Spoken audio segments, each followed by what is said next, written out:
Welcome back, and this just in from Woj. For the first time, the Grizzlies will be listening to trade offers on franchise stars Marc Gasol and Mike Conley from the league sources. That's what they told ESPN. Memphis has reached a crossroads, guys. They have really been struggling here the last month or so, losing a lot of games, not showing the kind of fight. There was some issues in the locker room at one point with this group. What do you all foresee materializing? Do we ultimately think you're going to see a Marc Gasol or Mike Conley Jr. in a different uniform? It's definitely a possibility. I think I love Mike Conley, and I like the way he plays. And I've said this before, out of all the point guards who are playing today, at the end of the game, I would trust him the most to take the ball, put it in the right place, make a free throw, make a shot, and, understand the play that we've called in the huddle and make it work out on the floor. I think he's the most trusted point guard in the league. I don't know if there will be teams out there that are takers with the salary that he has and the salary that Gasol has. Mm-hmm. So it'll be interesting to see, but you add Conley to the right team. He's a game changer, for the right team, if you're talking about trying to win a championship. Yeah, both those guys can play with great players. Yeah. Both those guys can be 3 or 4 options on any single night and be completely happy doing it. Both those guys have high basketball IQs. And I tell you what, if you want to get better and you're a really championship level caliber team, get one of those 2 guys on your team, because they're just gonna, and there's gonna be nice they can carry you too. Yeah. So, but they don't care if they're not carrying. You know what I mean?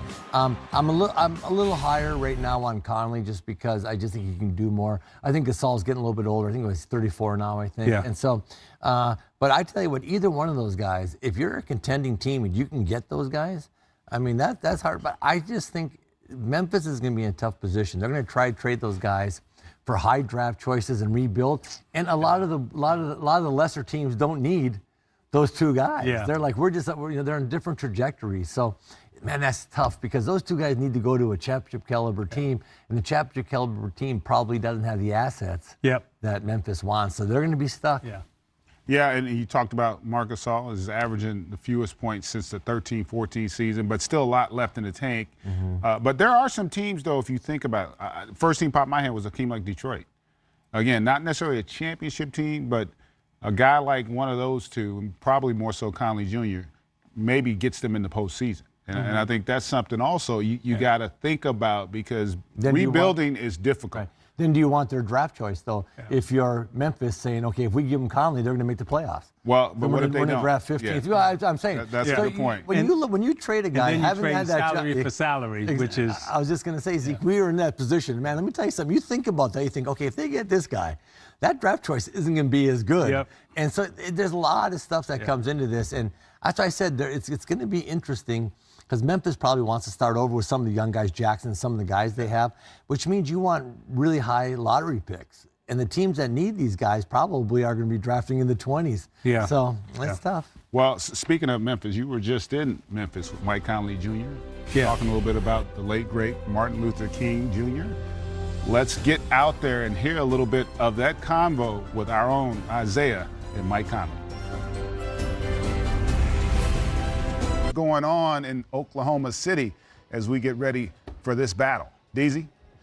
Well, guys, first of all, it's a little chilly here in OKC. I don't know what the weather is back It's in cold Atlanta. here, too. It's cold there, too? Cold, yeah.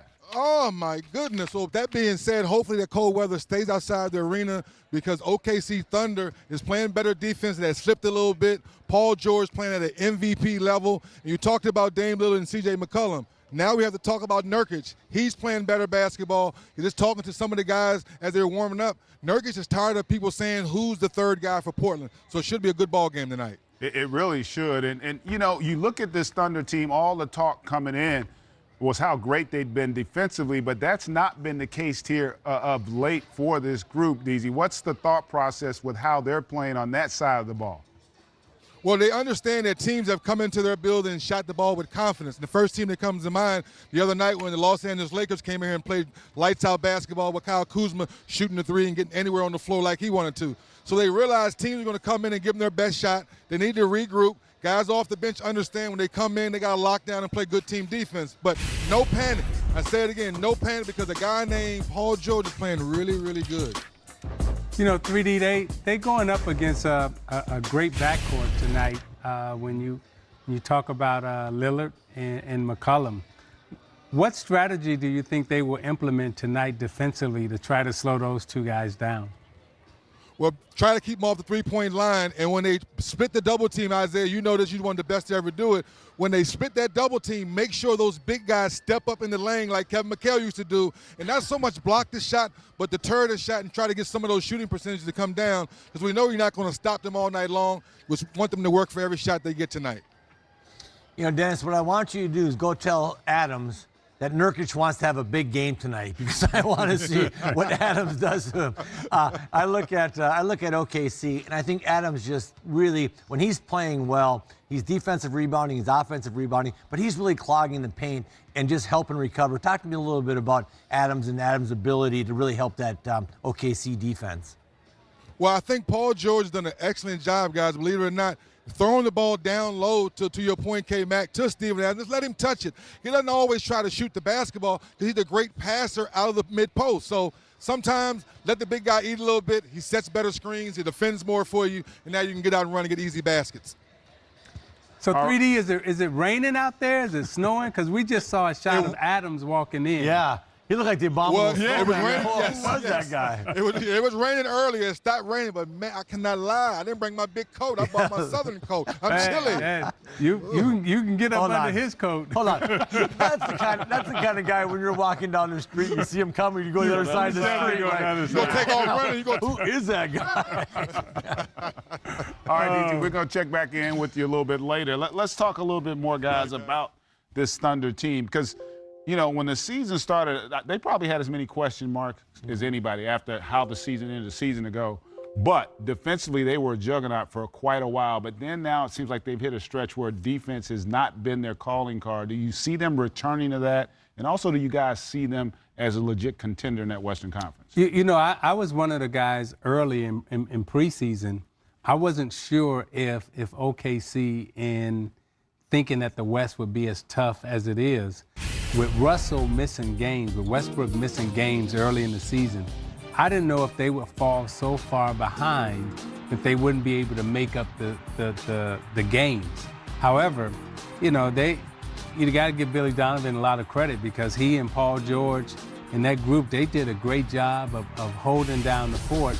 And when Russ came back, they just took off. So, you know, I like where they are defensively, and I think there's so much room to grow and improve for the OKC Thunder. Yeah, I tell you what, when they're playing good defense, they're switching to deny the passes. When they're not playing good defense, they're laying back off it. And, you know, we get a switch down here. You know how hard it is when guys can fly off switches. You're uptight, you're denying, you're getting a hand in. They get deflections, they get steals when they're doing that. What I've seen lately a little bit is they've been a little bit more passive on the defensive end, allowing those passes to flow freely on the perimeter. I just think when they're up pressuring, they're a much better team. So we'll see tonight if they get back to pressure, how many deflections, how many steals.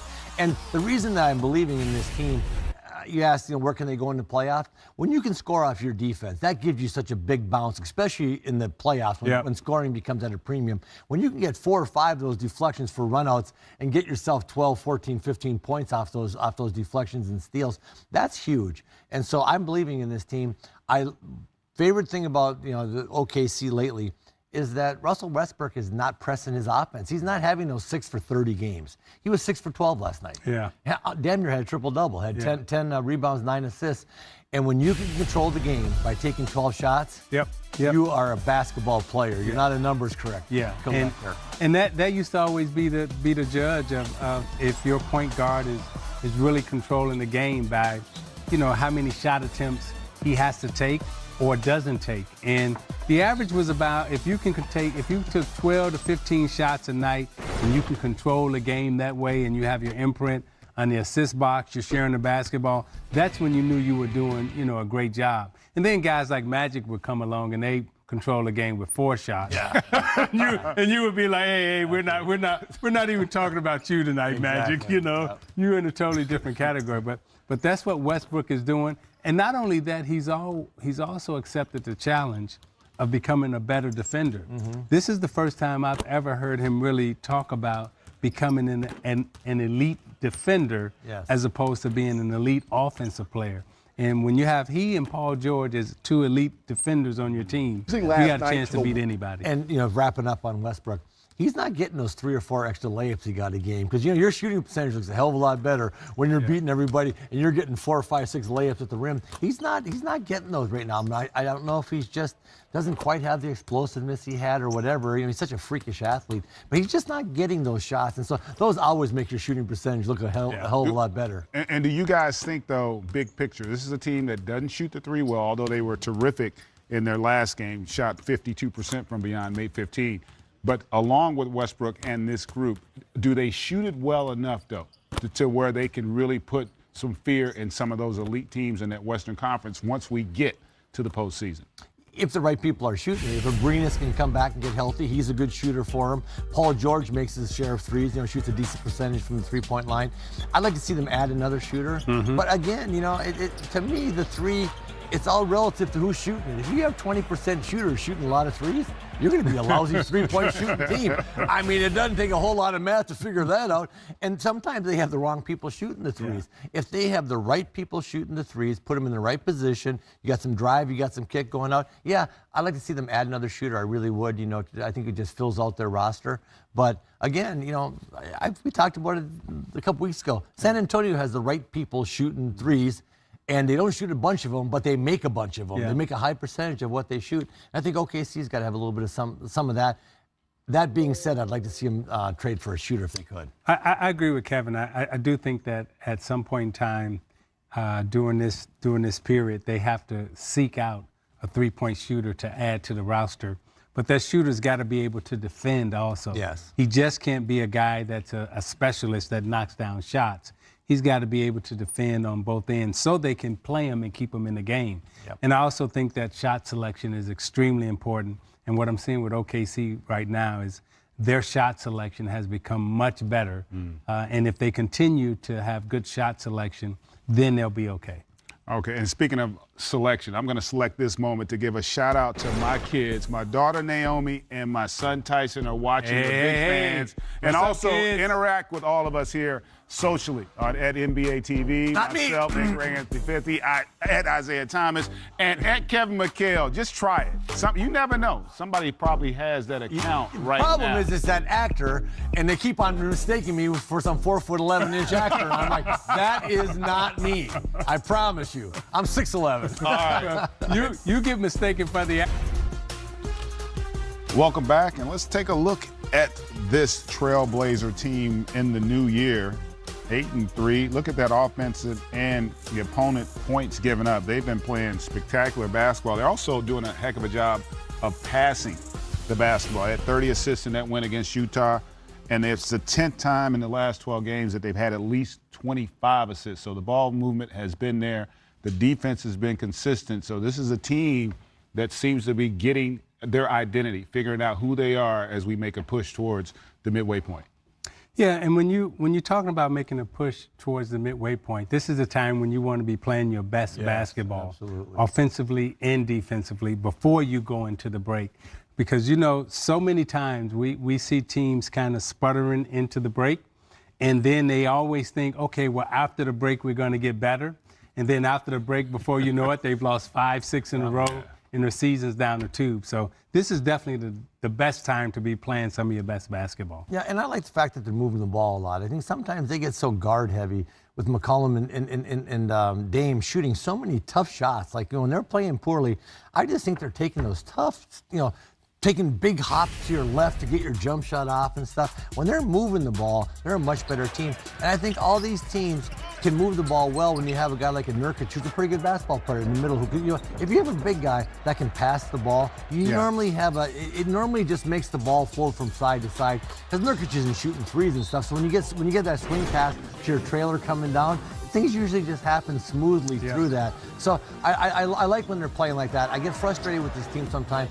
I think they take too many tough shots, and that, to me, if you hit those tough shots in the playoffs, everything's rosy. If you miss those tough shots in the playoffs, you can lose to anybody. So I like the way they're playing now, a little bit more ball movement, not taking as many tough shots. You guys talked a little bit about Nurkic and how good he's been. He had 22, 8, 7 assists, 6 blocks against Utah in that last game. And that's already the 4th game this season where he's had at least 5 rebounds, 5 assists, 5 blocks from that center position, which takes some pressure off of them having to take all those tough shots. And is he the key as to whether or not this team gets to the next level? Because as you talked about in the break, Kevin, if McCollum and there are going to be nights when your perimeter players aren't making shots. You've got to be able to create offense in other ways. Is this guy going to be the key, you think, Isaiah, for whether or not they get to the top of the mountain? I think he's a key because they need a consistent third. And, you know, they already have the outside covered. And when he can consistently score inside, you know, he's a big factor. However, to consistently score inside, you need consistent touches. And consistent effort by him, too. Agreed. You know. And I don't know if he will get enough consistent touches. But I think the key to them, you know, on the perimeter for me is when Evan Turner comes in, what kind of game does he have? You know, can he give them those 12 to 14 points that sometimes they're missing in those stretches where they can't score and they can't get over the hump. So I think, you know, if he can kind of, you know, get himself, you know, steady within that offense and play consistent, then I think he can get him over the hump. Yeah, you know, I think Stotts has got to challenge Nurkic and say, you got to be that guy. I mean, this is just the way it is. So every night I need X amount of effort from you. I need X amount of rolling. I just need you to play with a high energy level and a high intensity level every single night because he's proven he has the talent to do it. I mean, just look at the numbers he had the other night against Utah. He can do it, but you got to do it every single night, you know, and that's the difference between, and I can't tell you how many players I've looked at and they say, well, that guy's really good. I said, yeah, 40% of the time. I said, if you want to be a great player, you got to do it 90% of the time. If you're really a great player, you have very few just terrible games. You know what I mean? And he's got to be, so his energy level, his intensity level, that's all got to pick up for me, for him to become that legitimate third guy for a team that's going to win a couple rounds in the playoffs. Well, he's definitely going to have an opportunity tonight going against Steven Adams. So it should be interesting Hard to see hat. how those two match up. Yeah. I tell you one guy who brings it every night. You're going to hear a lot Paul of this. George. You know what that's going to be? Steven Adams hitting Nurkic. PG3 getting ready. Game coming up at the top of the hour. We'll be back with much more of the pregame show.